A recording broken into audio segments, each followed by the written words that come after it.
भलिया जड़े गोटे हाथी सी पूरा 3टा पृथ्वी को जी कंपे दूसरी सी आज फसिक रहीगला। कर्मफल देखो केमी कर्मफल आमर ए जो कर्मफल भल थाए से लोक कौन कहते डियंती आ टिके कर्मफल जो चेंज हो जा त्याज्यम न धैर्यम विदुरई पे दैवे जो दैव विपरीत हो जाती। रावण होचनी पोलस्ते पुओ रावण कथम अन्य द्वारा हरणे अविधि न विज्ञातवान जन लोक कहते कौन रावण एत बड़ पंडित जटाटवी गलज्जल जी भगवान शिवजी को तांडव लिखि प्रसन्न कर पारे सी कौन जान नी कि पर स्त्री को हरण करवा हूँ पाप। रामचंद्र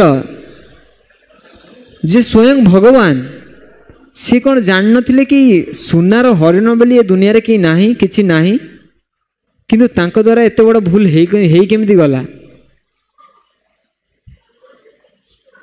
काल माने लीला रहस्य के से नीतिकाल लिखुं ना काल जितेबाला आसब से सबू किसी बदल देव।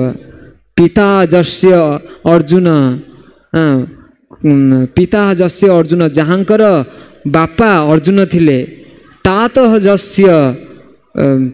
जस्य श्रीकृष्ण जहाँकर मामू भगवान कृष्ण थिले ते भी काल वशम गता कालो ही दुरतिक्रम कि जहाँकर पिता स्वयं अर्जुन थिले जे तांकर गांडीवर माने को जानछन्ति कि नहीं गांडीवयति ज्ञान माने होची पृथ्वी डबयति माने होची जे थराए।